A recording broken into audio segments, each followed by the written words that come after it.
आपकी यहाँ आप इसको कब मान्यता देने को तैयार हैं? ये धर्म स्थान या धर्म का काम है, तो क्या करें? बात यह है कि वास्तव में जो धर्मस्थल अभी बने हुए हैं वो उपासना स्थल है, और उपासना में विविधता है।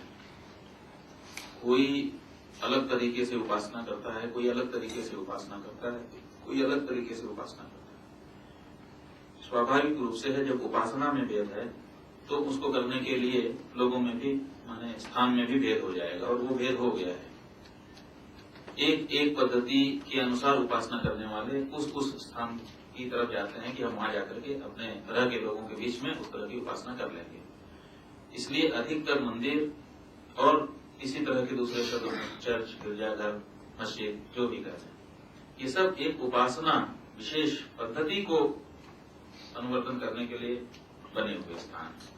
यह धर्म स्थान तो नहीं है, ये उपासना स्थान है, और उपासना पद्धतियों की विशेषता और विभिन्नता का वहां पर प्रदर्शन करते हैं, अपनी अपनी पद्धति से उपासना करते हैं।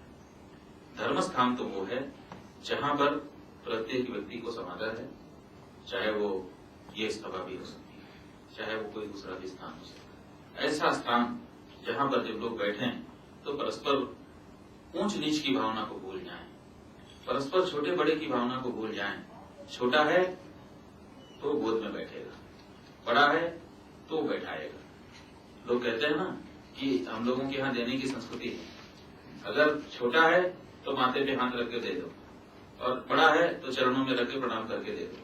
देना ही है, लेने का तो काम नहीं है। तो जहां पर देने की ये भावना आ जाए कि छोटा है तो भी दूंगा दूसरे तरीके से, बड़ा है तो भी दूंगा दूसरे तरीके से, लेकिन दूंगा, जहां पर इस तरह की भावना आ जाए वह स्थान धर्म स्थान हो सकता है। लेकिन कहाँ है ऐसा स्थान? उपासना स्थल है। आचार्य जी, मंदिरों को संस्था के रूप में हिंदुस्तान के अंदर मेरा अंदाज ये है, और अगर गलत है तो आप क्षमा करें, कि ये संस्था का स्वरूप था। कम से कम परमानेंट सेटलमेंट एक्ट और उसके बाद जो मंदिरों पे असाइनमेंट्स खत्म किए गए अंग्रेज सरकार के द्वारा, तब तक मंदिर एक बड़ी संस्था थी, सामाजिक, राजनीतिक, शैक्षिक, बौद्धिक, माने केवल पूजा स्थान नहीं था। वहाँ बौद्धिक प्रवृत्ति होती थी, वहाँ सांस्कृतिक प्रवृत्ति होती थी, और जितना बड़ा मंदिर उतना बड़ा उसको असाइनमेंट दिया जाता था, और वो मुगल राजाओं ने भी असाइनमेंट दिए, तब तक ये चलता रहा।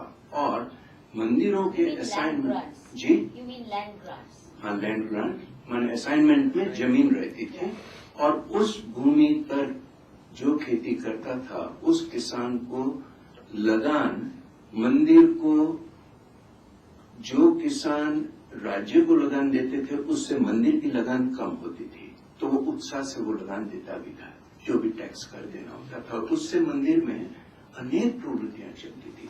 आज भी अगर जगन्नाथपुरी के मंदिर का अगर रिकॉर्ड देखेंगे तो हमें पता चलेगा कि कितने कारीगर, हजारों लाखों के संख्या में कारीगर पलते थे, पूरा उद्योग तंत्र पलता था। अच्छा, कला, संस्कृति, बौद्धिक, सबसे बड़ी पाठशालाएं, आचार्य सभाएं, गौशालाएं, इतनी सारी, और ऊपर से इन सब सारी चीजों के अतिरिक्त जो सबसे बड़ी उसकी भूमिका थी वो कि वो राज्य के सामने काउंटर वेलिंग पावर थी। अभी तक हम देखते हैं गुरुद्वारा, उसमें आज भी सिखों में वो सत्ता उन्होंने बरकरार रखी है। समाज गड़बड़ा है तो उनका भी सत्ता का दर्शन गड़बड़ा है, वो अलग बात है, लेकिन काउंटर वेलिंग पावर थी। ये असाइनमेंट अंग्रेजों ने खत्म किए, क्योंकि जो प्रवृत्ति समाज की थी वो राज्य ने ले ली है। सेंट्रलाइजेशन जो हुआ कि शिक्षा तुम नहीं करोगे, तुम ये नहीं करोगे, तुम वो नहीं करोगे, सारी प्रवृत्तियां जो तुम कर रहे थे वो तो राज्य करेगा, तो इसलिए अब तुम्हें इतने सारे धन की जरूरत नहीं है। अब इतना बड़ा असाइनमेंट कि तुम 1000 गांवों के तुमको लगान मिलेगा, वो लगान खत्म कर दिए, कहा कि 5 गांव से करो। ये करके मंदिर खत्म हुए। माने दूसरे आक्रमणकारियों ने तो उसकी दीवारें तोड़ी, लेकिन अंग्रेजी सत्ता ने उसकी आत्मा तोड़ दी और ये कंटिन्यू रहा, ये हुआ है। तो इसलिए मंदिर बाकायदा धर्मस्थान थे, ऐसा मुझे लगता है मंदिरों के इतिहास को अगर ध्यान रखें तो, क्योंकि काफी बड़ी कहानी है ये। लेकिन इसी में हुआ ये कि जो संस्था प्रोटेक्टिव संस्था थी समाज के लिए और राज्य के लिए भी, वो संस्था धीरे धीरे करप्ट होती गई, क्योंकि प्रवृत्ति तो वो चलानी ही पड़ेगी एक या दूसरे तरीके से। लोग आएंगे ही, अनेक हजारों सन्यासी आएंगे, उनको खाना देना पड़ेगा, फिर वो लगान नहीं मिलेगा तो आप दूसरे तरीके से करोगे, तो उस हिसाब से वो करप्ट होती गई। दूसरी जो इम्पोर्टेंट बात है इसमें ये कि इन मंदिरों की व्यवस्था करने के लिए जो समिति होती थी, जिसको हम आज ट्रस्टी बोर्ड कहें, गवर्निंग बोर्ड कहें, उसमें समाज के हर समुदाय का प्रतिनिधित्व होता था।